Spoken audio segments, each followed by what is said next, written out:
Navi Mumbai network.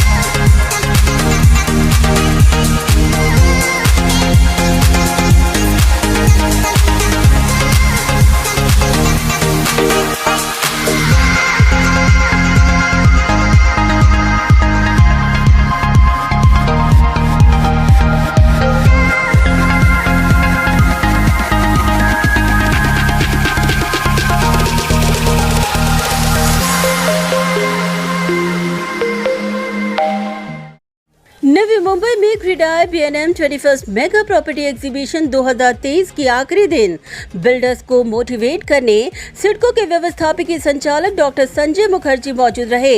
इस दौरान doctor Sanjay Mukherjee ने बहुचर्चित CREDAI B&M mega property exhibition में विभिन्न स्टॉल्स का मुआयना कर नवी मुंबई के डेवलपमेंट में उनके अहम योगदान को सराहा। पत्रकारों से बात करते हुए डॉक्टर संजय मुखर्जी ने कहा कि शहर के ग्रोथ में डेवलपर्स, बैंकर्स और सप्लायर्स का अहम योगदान है और उन्हें खुशी है कि नवी मुंबई के डेवलपर्स सभी को साथ लेकर आगे बढ़ रहे हैं। ये प्रॉपर्टी एक्सपो संपूर्ण MMR में और मेरे ख्याल से पूरे वेस्टर्न रीजन में इसके लिए लोग वेट करते हैं। तो इसके लिए मैं आज सिडको के चेयरमैन और मैनेजिंग डायरेक्टर इसके हैसियत से आज यहाँ पे आया हूँ। और सिडको के लिए ये बहुत इम्पोर्टेंट है कि जो ज़मीन वो एक्वायर करती है वो प्रकल्पग्रस्त उनका ख्याल रखना, और उसी प्रकार से दूसरे भाग में जो उस ज़मीन को सिडको से टेंडर पे लेते हैं, क्या 12.5% प्लॉट को ट्राइपार्टाइट एग्रीमेंट करके लेते हैं और फिर उसको डेवलप करते हैं, उसको एंड यूज़ लाते हैं, और इस प्रकार से फार्मर को भी बेनिफिट होता है और यहाँ के लोगों को बेनिफिट होता है। ये दोनों जगह पे प्रोत्साहन देना बहुत ज़रूरी है और इस दृष्टिकोण से आज मैं यहाँ पर आया हूँ और एक बहुत अच्छा एक्सपो जो है यहाँ इस जगह पे ऑर्गेनाइज़ की गई है और इसके लिए मैं जो है सारे ऑर्गेनाइजर्स को मेरी तरफ से कांग्रेचुलेशंस कहना चाहूँ। डॉक्टर संजय मुखर्जी ने सिलेक्ट माई सिडको होम स्कीम की घोषणा करते हुए कहा कि इस बार सिडको ने इस एग्जीबिशन में भाग नहीं लिया है क्योंकि सिडको मार्केट मेकर्स और मार्केट सप्लायर्स हैं। इस बार सिडको ने इस प्रदर्शनी में हिस्सा नहीं लिया है और उसके पीछे एक सोच है, क्योंकि सिडको अब टोटली ऑनलाइन होने वाला है। अभी हमारा नया हाउसिंग स्कीम जो निकलेगी, वो नया हाउसिंग स्कीम जो है वो पूरा ऑनलाइन होगा। It will be called select my CIDCO home scheme, और उस स्कीम में हमारे जितने भी बिल्डिंगें हैं वो बिल्डिंगों को आपको लेआउट में आपको दिखेगा। इसके लिए हम इसमें नहीं है। दूसरा चीज़, मैं पिछले बार मैं जब यहाँ पे आया था तो आप लोगों ने ही मुझे पूछा था कि सिडको जो है वो एक कॉम्पिटिटर की तौर से यहाँ पे तो आया नहीं है। तो मैंने उस टाइम पे कहा था कि सिडको कॉम्पिटिटर नहीं है, CIDCO is the market maker, it is the market stabiliser, और वही सिडको की भूमिका है और वही सिडको की भूमिका रहेगी। तो ये दो कारणों की वजह से, पर मोस्ट इम्पॉर्टेंटली हम जो पूरी चीज़ को भी ऑनलाइन करने वाले हैं, हमारा पूरा अप्रोच जो है वो ऑनलाइन होने वाला है। इस दृष्टिकोण से हमने ये स्कीम दिया है। इतना ही नहीं, उन्होंने आगे कहा कि सिडको भारत और खास तौर पर महाराष्ट्र की संस्कृति को बढ़ावा देते हुए अपनी सभी विभिन्न स्कीमों को जो लॉन्च करेगी उसमें भारतीय संस्कृति की झलक होगी। एक और चीज़ बताना चाहूँगा कि नॉर्मली जो प्राइवेट सेक्टर में जो स्कीम्स निकलती है वो पाश्चात्य नामों से प्रभावित रहता है। जैसे स्कीम्स के नाम जो है दे आर वेस्टर्न नेम्स। तो सिडको की जो स्कीम्स होगी, वो सिडको के स्कीम्स में जो नाम होंगे वो भारत की इतिहास और भारत की संस्कृति, महाराष्ट्र की इतिहास, और महाराष्ट्र की इतिहास बहुत गौरवशाली रही है। तो महाराष्ट्र की गौरवशाली इतिहास और महाराष्ट्र की बहुत बड़ी गौरवशाली संस्कृति भी है, महाराष्ट्र धर्म बोला जाता है, उसके ऊपर आधारित होगा।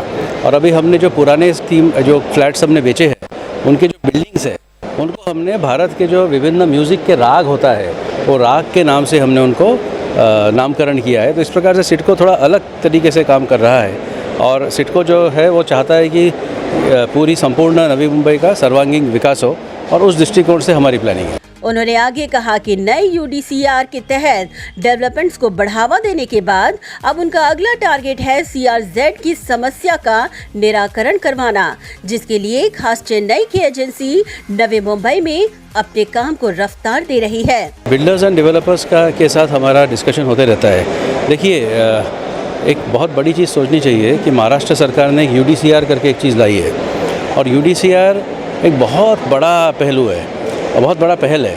और UDCR से there has been uniformity across the state. UDCR जितना हमारे लिए नया था उतना ही आर्किटेक्ट्स के लिए नया था। तो सबसे पहले हमने हमारे लोगों को ट्रेन किया और उसके बाद हमारे लोगों ने आर्किटेक्ट्स को ट्रेन किया। तो शुरुआत में काफ़ी इसमें समझने में दिक्कत हुई। देखिए, entire scheme was FSI based.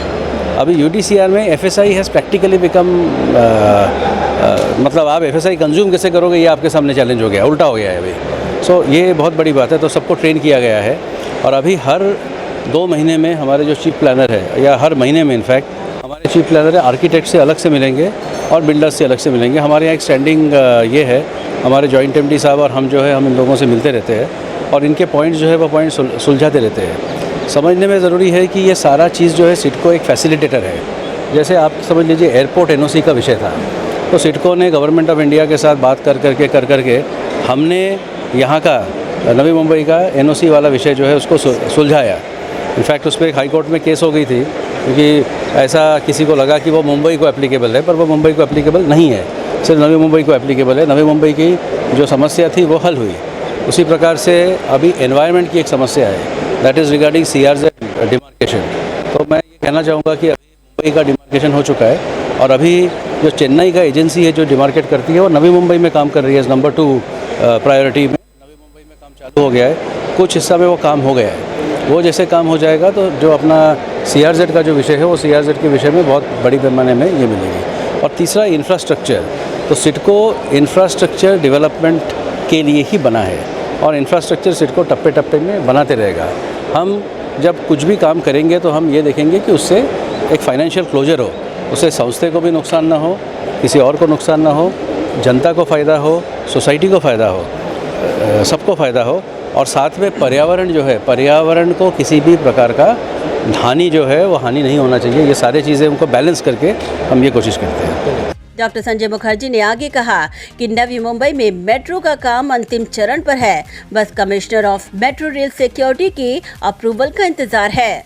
मेट्रोचं काम झालेलं आहे। आपण आता commissioner of metro rail security जे आहे त्यांच्या लास्ट लेगचा परवानगीच्या वाट बघतोय, तर ते या महिन्यामध्ये येतील अशी अपेक्षा आहे आणि बाकी काम जे आहे ते काम मेट्रोचं संपलेलं आहे आणि एकदा हे परवानगी मिळाली त्यानंतर राज्य सरकार निर्णय घेतात की केव्हा त्याला कमिशन करायचं आहे, पण या महिन्याअखेर ते सगळं होईल अशी अपेक्षा आहे। वहीं उन्होंने ये भी ऐलान किया कि दिसंबर 2024 तक अंतर्राष्ट्रीय हवाई अड्डे का काम पूरा हो जाएगा। नवी मुंबई आंतरराष्ट्रीय एअरपोर्टचं काम जे आहे ते प्रगती जे आपली टाईमलाईन्स आहे त्या टाईमलाईन्सप्रमाणे आहेत आणि आम्हाला नवी मुंबई इंटरनॅशनल एअरपोर्टची जी कंपनी आहे त्यांनी अशा सूचना दिलेली आहे की डिसेंबर 24 पर्यंत हे एअरपोर्टचं काम जे आहे ते कंप्लीट करतील। Bureau report, Navi Mumbai network.